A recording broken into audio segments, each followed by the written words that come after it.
there's at least a few. Well, hello, everyone. That's I have a new great. friend today. This is Amy. Hi, guys. And for those of you that maybe don't know me, I'm Marlene. So, Amy, do you want to do a little blurb about yourself? Well, sure. I am in Culpeper, Virginia. So I think this is so fun that I get to do this with Marlene, and she's in Canada today. This is great.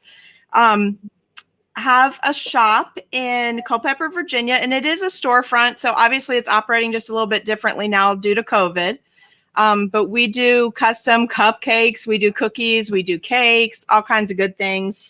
And once the storefront is open back up again, we'll of course have our fabulous selection of chocolates and fudge and all the candy stuff that's in addition to that my husband makes. So lots of goodies. Look at the feed. I can't even keep up over here. Well, that's it. We're streaming to Amy's page and then mine and YouTube. So that's a lot of, platforms. And so everything gets kind of fed to one spot. And so, yeah, it will go through and say a quick hello to, yes. Hello, Sherry. Welcome. Sarah, Anna. Hello. Hi. Crispin, Brenda. Corlia. Oh, it's moving so fast. Hello, Lynn. Hi, Jeremy. He's liking your addiction there back there. Oh, the sprinkle wall. Hello, Casey, Michelle. Hey, Katrina. Hello. And now South Africa. Look at all the places we are today. Yeah. Isn't this fun? Casey, hi, Casey. Kayla. Oh, there's June's and hi, June. Samantha, Cindy, Connie. Hello. Oh, hello, everybody. So how much fun. I think I saw a couple ladies from my cookie group, or my local cookie group. I'm going fast. Yeah. There's a lot.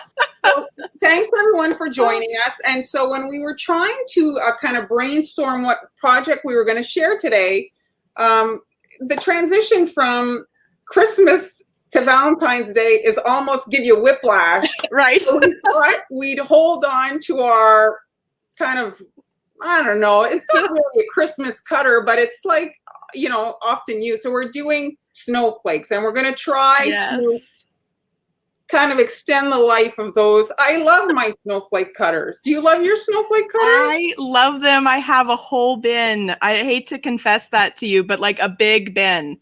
Well, you're in a safe space to make that confession.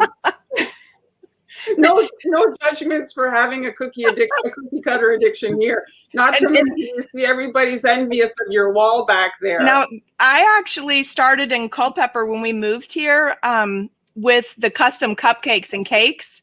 So I do actually use all of that. It's not just like for decoration, but you can kind of tell how OCD I am. I notice in this picture while I'm looking that you can see it's color coordinated and by season. So I do actually use it. We go through quite a bit of it here.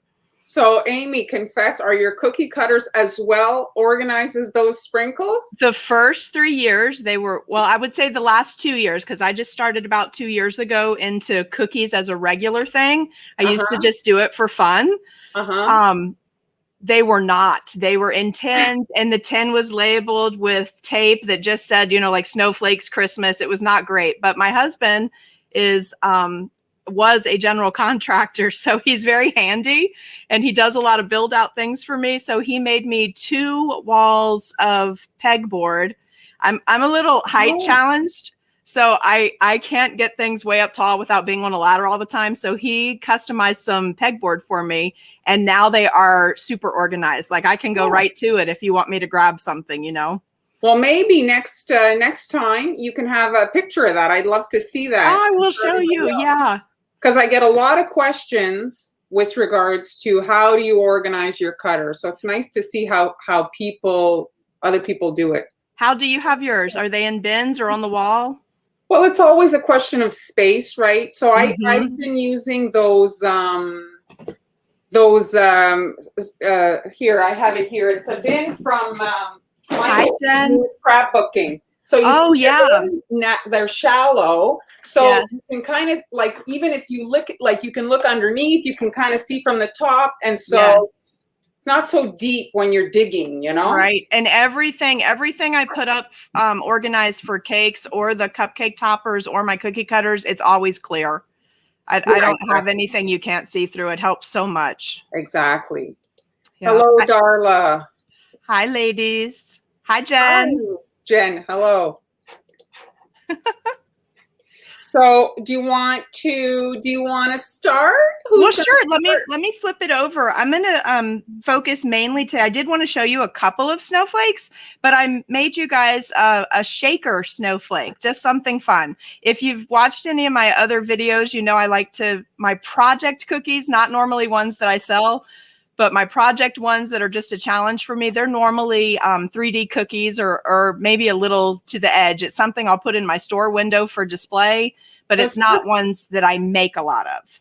It's just for the love of the craft. Yes, exactly. I find once you start making cookies as part of your business, you make so many of them that you have to find a way to pull it back and still enjoy the art of all of it, right? And really enjoy that and bring something fun to the kids. Well, while we're on the topic, I just wanted to mention, so Amy has a storefront, like her business. I want to just, so it's interesting because she's got that double brain. She's thinking numbers, right?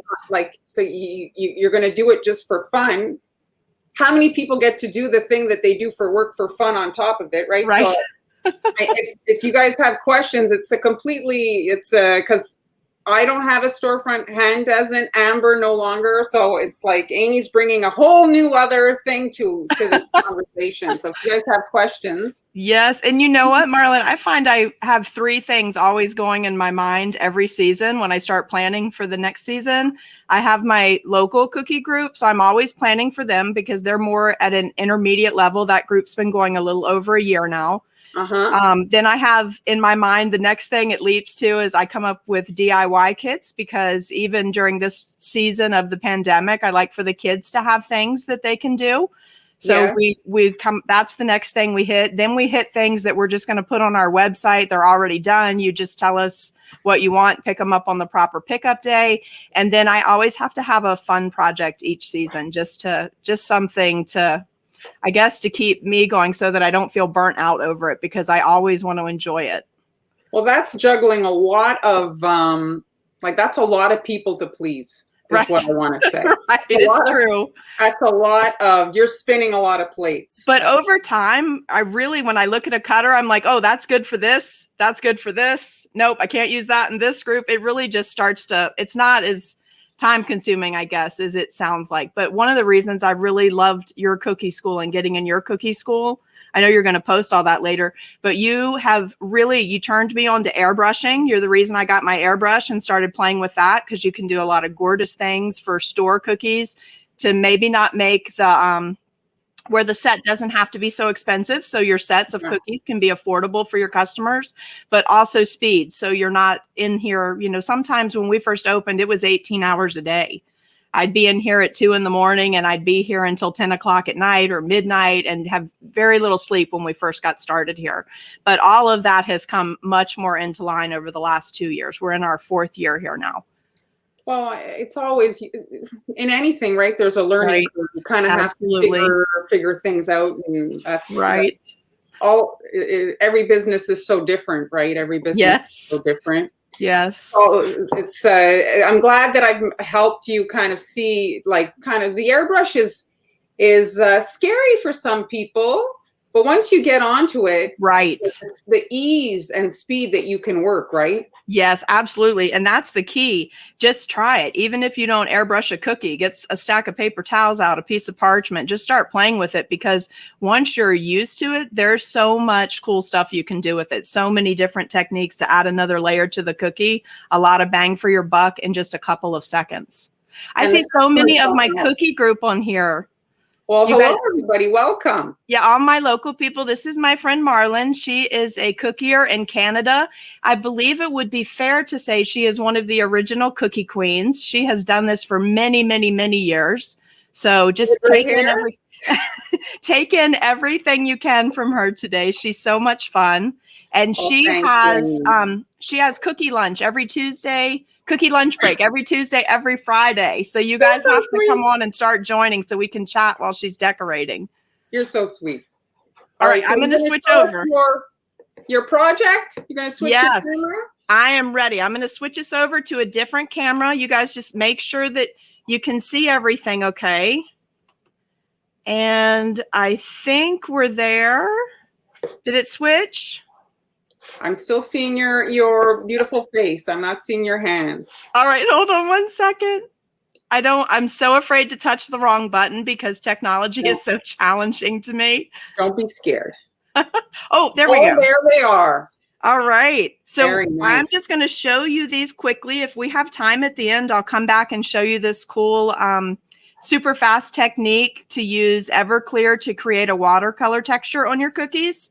And then I did want to show you, Marlon, I actually follow all of the videos that you guys do, and I quite often try. This is the center. Do you remember when Amber did the video? Yeah, yeah. So this is actually done with the Jolly Rancher. I just had an online class available at Christmas time where we made Christmas ornaments, ornament-shaped Christmas ornaments, and we did isomalt. So that was really my group's first time to start working with the isomalt. And then I saw Amber's video with the Jolly Rancher the day you guys were on. And so I did test it out, and it works awesome. Yeah. So this one, we'll come back and airbrush this one in a little bit if we get time, okay? And it's a little bit more edible and also, I think, cost effective, right? Jolly Ranchers are not expensive if you, right? Like it's right. Just pick them up at Walmart. And I grabbed one of the big bags at Walmart. I think it was $9. And I pulled all the red out, all the reds, shades, and all the blues. And I'm using the red for Valentine cookies, and I'm using the blue for the snowflakes. Yeah. And because I try to keep the piece that actually has the candy in it smaller, right? Because that's a big, hard piece of candy. Yes, yes. Right. So I try to keep that smaller. That one bag, I've made just tons of cookies with that one bag. Yes. So, well, is that one whole candy or is it more than one candy? No, this was one candy because I didn't want to come. Can you see that? I didn't want to come all the way to the top. Yeah. Yeah. You just need a very small amount. If all of this food dye bothers you guys, I'll put some gloves on, but I opened a new airbrush color to show you. And of course I spilled it, which is normal. Exactly. Those are working hands. I like working hands. So these are just some extra cookies that I would add into a fancy snowflake set, but it has that cool technique that we did using Everclear to make it splotchy. So, and just a little of the fancy pressure piping here. So if we get time, we'll come back to that. But the main thing I'm going to show you today is this cool shaker cookie. Now I'm going to turn slow just so I don't send the camera into space here. But this is a 3-layer shaker cookie, and it is punched out all the way through all 3 cookies because I wanted to do this cool mirror finish on the back, which I did with some TMP silver. Mm-hmm. I have not tried it with the Sugar Art silvers, the edible ones. This is just a non-toxic, but I love this. It turns out so pretty, right, Jeremy, if your hands aren't a wreck? So this is so neat, and I'll show you how we fill it, but can you see all the candy that's in there? The candy, what I wish I could see, I don't know if you have another one. I wish I could see, I have not seen that mirror thing you're showing. So I can show you that really quick. Yeah, well, no problem. Not so much the how as to how the thing looked, because it's so deep. It's difficult to see. And look, because of the magic of video, look at you. You're so organized. I'm so prepped. Look at that. Okay, so let's talk about that because this is important. And there's something else that I did with these cookies. I made a really pretty Christmas mantle. You know, the mantle that I showed you early in the season. So I had to, if you want to see it, right? You know what? I don't have it handy. Actually, I put it in a shadow box already and it's not near me, but no, but I mean on your webpage. Oh, yes. It's on my Facebook page. Okay, go see But that fireplace she made. Yes. And so one of the things I realized that I really needed to spend a little more time on the cookie dough, because that I had a little bit of trouble with spread. Then when I first started playing with this, when I wanted to do this particular of a bit of a cookie, you know, this particular shape, can you guys see how clean my lines are and how great this actually matches up? Right. So if you have a cookie recipe that you have trouble with spread, or maybe you're just new to doing these kind of 3-dimensional cookies, that'll be really important. So the cutters I used were just basic cutters they're Wilton cutters that came from Walmart. So this is the big one, and I just took the comfort grip off of it. Then this is the little one that came in the set. I actually baked right in these. So I took my mat, my silicone baking mat, I put my dough on that. I punched out my snowflake, removed the other dough. I punched this out and removed the middle. And I actually baked these shapes right in my cookie cutters. So it's like a cake pan, really. Exactly. That is the other thing I'm finding super useful, because I've done cakes and cupcakes so long. There's always like a little baking trick that you pick up along the way, right? Where you can get something. So when I needed this to be a particular shape, I thought, well, let's just try that. It worked great. So what I did when I went to fill this, though, I wanted the back to have this cool mirrored finish, which is what we did on our Christmas ornaments. And I'm going to flip it over and show you. So this is the bottom level. So on my Silpat mat, I just took straight out of the jar. Hey, Mary Jean, I took straight out of the jar with just a dry paintbrush. This is laying actually open like, let's see. So this would be the cookie when I first started. Okay, nothing in it. I laid it down on my Silpat mat. I took a paintbrush and just took dry silver and just rubbed it with the paintbrush, literally rubbed it down in there so it adhered to the Silpat mat. Then I heated up my isomalt and I poured that in, and I didn't pour it all the way to the top of the cookie, because again, that's a really big piece of candy if you fill the whole thing up. So I came up about halfway, but once it sets up and you flip it over, this is all firmly attached. And you have this, it's beautiful. The ornaments we made at Christmas were single level. So just one cookie filled with that silver. When the Christmas lights hit this, it was just stunning. So beautiful. So this is how I started. Okay. And then we came back and we added, and you see the difference in these two cookies. This is using the same cutter, but that's the difference in the spread from baking. You see? Big difference. Yeah, but I really wanted a precise shaker cookie, because I wanted something for our winter collection here to put in our display. So then our second layer goes on, and I'm going to show you how to attach that, because if you're not careful when you attach this layer of the cookie, you'll have sprinkles spilling out the side. Okay. And then this one, this is the top of the cookie. This was the bottom. But again, I didn't want that big piece of chunky candy. So what I did was I actually flipped this snowflake, the top, I flipped it over and filled with isomalt, because I wanted it to be clear. And I don't come all the way up the cookie. I just really made enough. Can you tell right there? I just really put it in there enough to seal it. And then the other thing I had trouble with last year, I know a lot of people don't like to use this, but really, you can't taste it once it's dry. And I had a lot of trouble last year with some snow globes that I made, how they get real foggy, the isomalt. Yeah. So you had talked to me about using PME spray. Yes. So both of these have had PME spray applied to the top and the back, and then allowed it to completely dry. It's not sticky at all. But so when did you make these? Are these recent?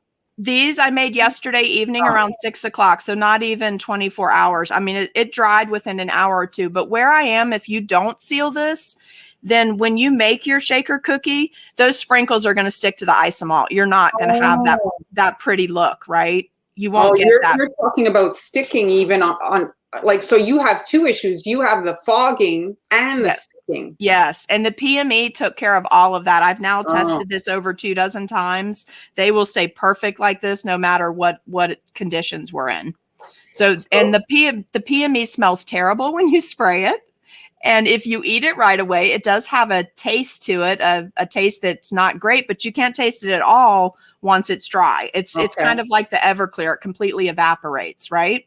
So here's a question coming in from Julie. Okay. It's saying, how do you keep the Jolly Ranchers from being sticky on the bottom I sealed it with PME.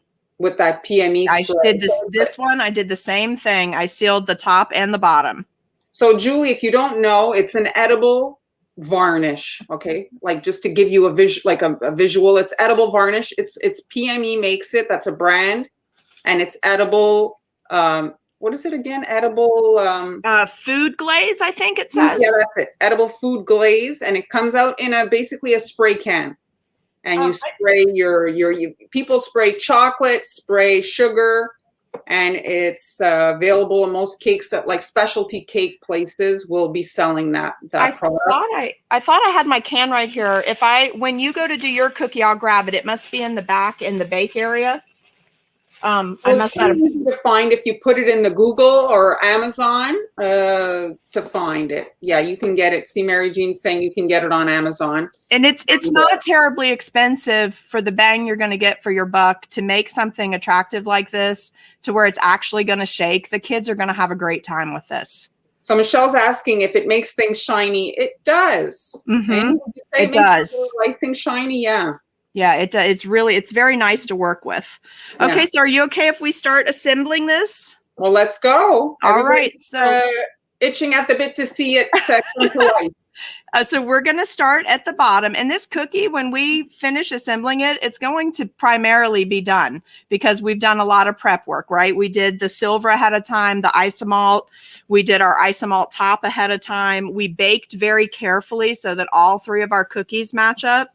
So what I did when I put this together is I have probably a toothpaste consistency. So for me, that's about maybe 15, 20 seconds. And what I'm doing is just putting, because my husband has that construction background, please just forgive me, but I tend to talk in those type of terms because that's what's been in my life for 25 years. But it's like using caulking. It doesn't do any good to caulk a surface or an area if you don't cover the entire area, right? If you don't make a solid seal, you'll still get leaks. So with these 3D cookies and making a shaker, that's what you need to think about without putting so much icing that it goes in and covers your center open area, right? So yeah, I you can't clean it up inside. Like on the outside, if you get oozing, you could wipe it. But so it's important. You see, my icing's not spreading. It is rather thick.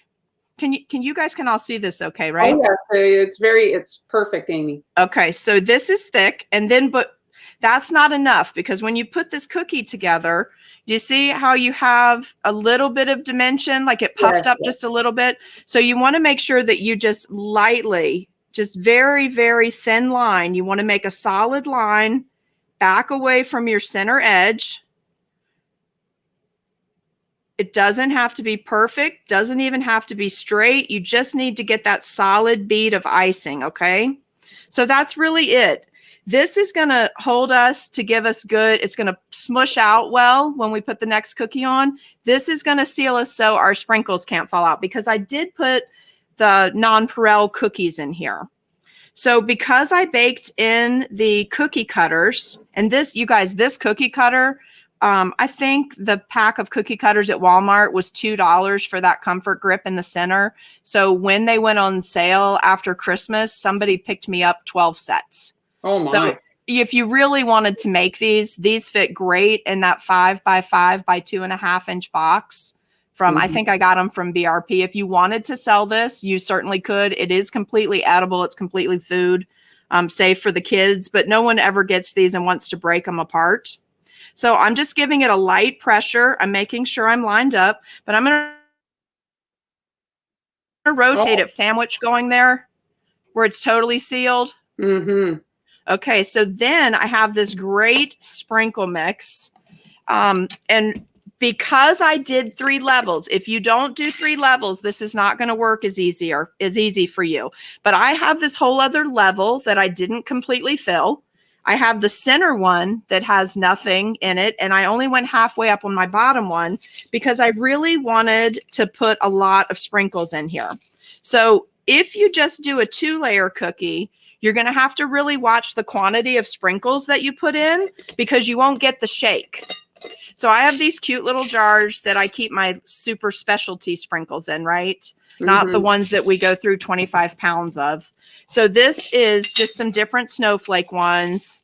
And I stuck with the colors that are primarily like frozen because we do a lot of frozen cakes and cookies. So it's okay that I've covered the bottom because, again, we have all that volume. I'm going to put the top on and then show you what happens.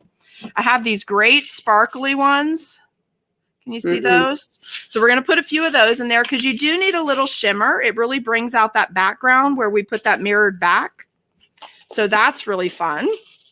And then Julie's asking about your comfort grip. You mentioned before that it comes off on the cutter, right? It just comes off for when you wash the cutters. And then if you have metal cutters, you probably already do this. But I'm always worried. I have so many of them and I love them because they cut so easily. I always dry mine in a low temp oven as soon as I wash them, my metal ones. Of course, not my 3D ones or my, the plastic ones, just my metal ones. But that's way I can make sure that they don't ever rust. Yeah. Right. I have some that are like 20 years old and they still look brand new. So I just really try to take care of everything. So, and this is just a baby spoon from Walmart. If you're wondering about the quantity, it's just a baby spoon, any baby spoon. But now you can see what we've put in there is a nice selection of different size sprinkles and different finishes. So when you do actually go to the shaker part, it looks really fun, right? Like even in this cookie, when you shake it, you can see the sparkly, you see the sprinkles. It's really pretty. And this cookie, this is a great cookie to display because you can actually set this cookie up and then have cookies in front of it for photography pictures or to put in a window. People love that you can do more with cookies than just single dimension. I think that I've noticed a trend this year. I feel like that's become super popular. So what we're going to do is the same thing we just did a minute ago. So I'm just going to interrupt you for 1 second. Sure. So I just want to mention to those of you just arriving, there's a few of you writing that you're just arriving. This is going to be saved and available to rewatch. So don't worry about it. Just it'll be saved on both pages, right? Yes, exactly. It'll be saved on all the platforms. And so you can just wait a little bit. It takes a bit of time for Facebook and YouTube to re-upload it, but it'll be available for you guys to rewatch. Okay.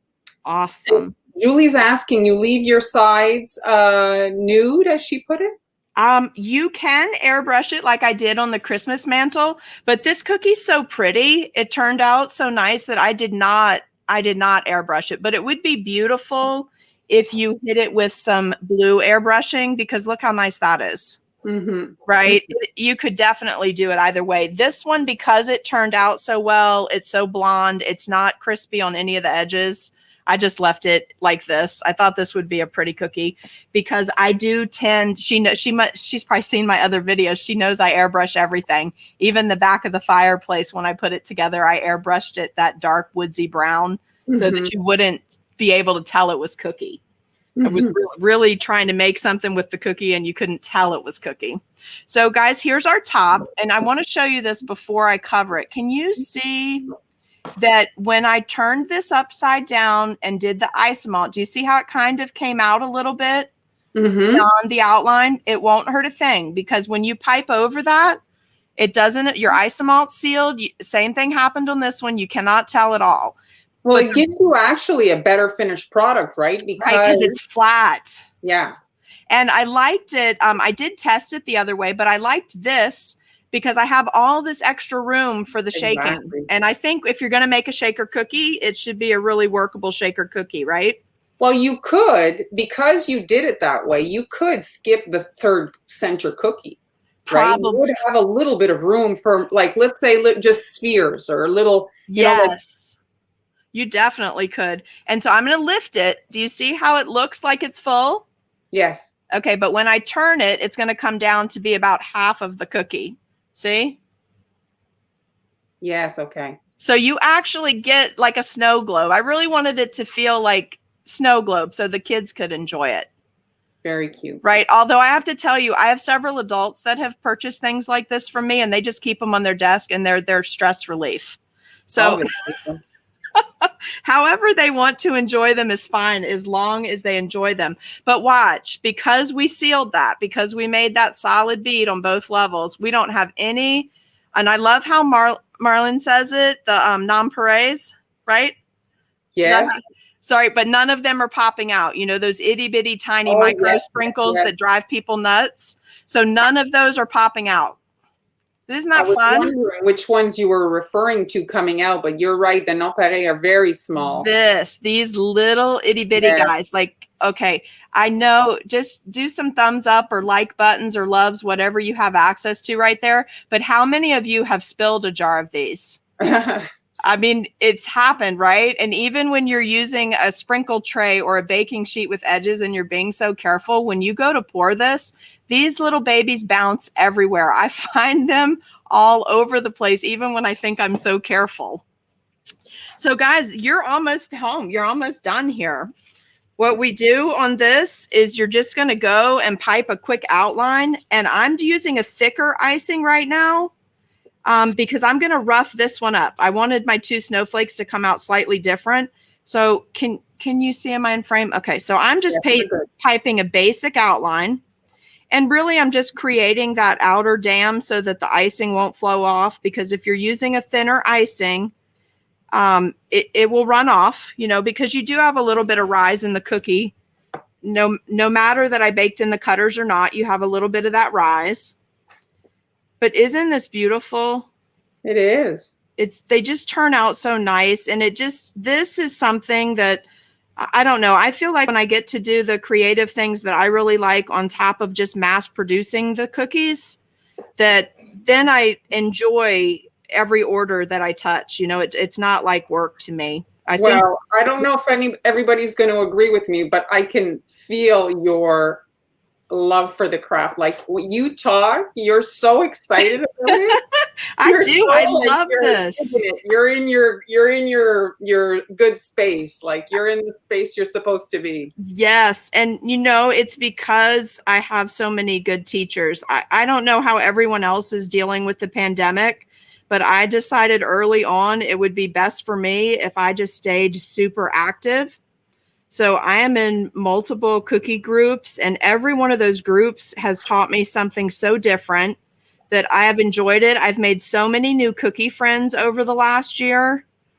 But if you are having any trouble with anxiety or anything due to this pandemic, you should be jumping into cookies right now, because even if you never want to do this for a living, this is literally therapy. And I promise you, it's a lot cheaper than other kinds of therapy. I hear that all the time from people, that this is so much cheaper than other therapy, but it is. It's so cathartic to do this. And the other aspect of it is that you get to share the love in that. Yes. And then when people receive your little works of art that you've poured your heart into, they're so happy. So it's kind of like this wheel of love or wheel of joy that spins, right? Yes. And the people in this community, how do you guys all feel about that? But I haven't met anybody in the cookie community that I've just not fallen in love with. They're all just super sweet people. Every group that I'm involved in, everybody's very helpful. Everybody wants to kick it up a notch and try something different, make it a little harder, you know, just do something challenging. Okay, so this is my 15 to 20 second icing, and I'm not going to shake it or disturb it with a scribe because I wanted it to have that kind of powdery look to it. Mm-hmm. So this one I'll be leaving, and when it dries, I am going to go back and do a similar piping. Mm-hmm. But before I do that, would you guys just tolerate it if I added some diamond dust? Because this is one of my favorite things ever. Do you have diamond dust or a glitter spray? I don't know that I have silver, but yes, I do. And oh my gosh. What company is that? This is Sugar Art. Okay, yeah. So my favorite is white diamond dust, but I forgot to reload my bottle, so I'm going to use the silver. But also, this company is really nice too. I've started using this a lot for my color ones because it's so fine. This is, I don't want to say it wrong. If you're on here, please forgive me, but I think it's Bakel. I think that's how you say it, or Bakel. But this is Tinker Dust. I don't know that one. And both of these are 100% edible food coloring, food grade glitter. But I so love making some of the cookies in every set because we sell our cookies primarily. Hey, Lisa, we sell our cookies primarily in sets of 12. You know, so we have mixed cookies like focal cookies and then accent cookies, but watch what happens. It's going to fly up into my camera. So I'm not sure if you're going to be able to, if you haven't used this before, this is perfect for wintertime cookies. The snowflakes. Look at that. Can you see what it does? It's I'll bring it up. Maybe can we see? Can you see it on there? A little bit. We can see when you tilt it. We can see a bit. So the silver shows up great on white, and the blue showed up really good on white too. But isn't that so fun? It is fun. It's very. Well, what's one of my most watched videos is the shaker that I had done was a candy machine. Oh, I haven't seen that one. I'll go back and find it. Oh my God. It's an edible candy machine. So basically it's a pinata cookie like that, but there's a hole for the candy to come out. Is that what these are actually called, Marlon? Pinata cookies? Yes. Is that their real name? I learned something else today. It was the name that they were kind of like, it was a, you know, it's a pinata is filled with goodies. So I think that's where the name kind of came from that I've seen. That's I mean, they're so just neat. fun, you know? Well, I am ready to let you take over if you want to just let this sit for a bit. Well, let's just, you want to switch your camera? We'll say a quick hello that we've been, I didn't slow you down. You talk as fast and as much as me, but I was letting you go because you were having so much fun. I do enjoy doing this, and I enjoy showing other people how to do this. It's so much fun for me. Well, you can go through here. Cameo leaves the dogs clean the floor. That's a great. Oh, is Cameo here? Or your toddlers. Talking about the sprinkles, you were saying the sprinkles all over the floor. Cameo has a glaze group, and if it's Cameo Robinson from CR Confections, she's amazing. And Katrina's on here. Katrina has a group. I don't know if you guys know each other, but I love her cookie cutter. She has some great designs. And then I don't know if April joined us or not, but I do a lot of stuff with April too, and I love them. They're all fabulous. There's some Jeremy's getting a little risque. I don't know if I'm going to put that in the feed. Okay. No, Jeremy, I might have kids watching. I have a lot of kid followers. We can't put that on there.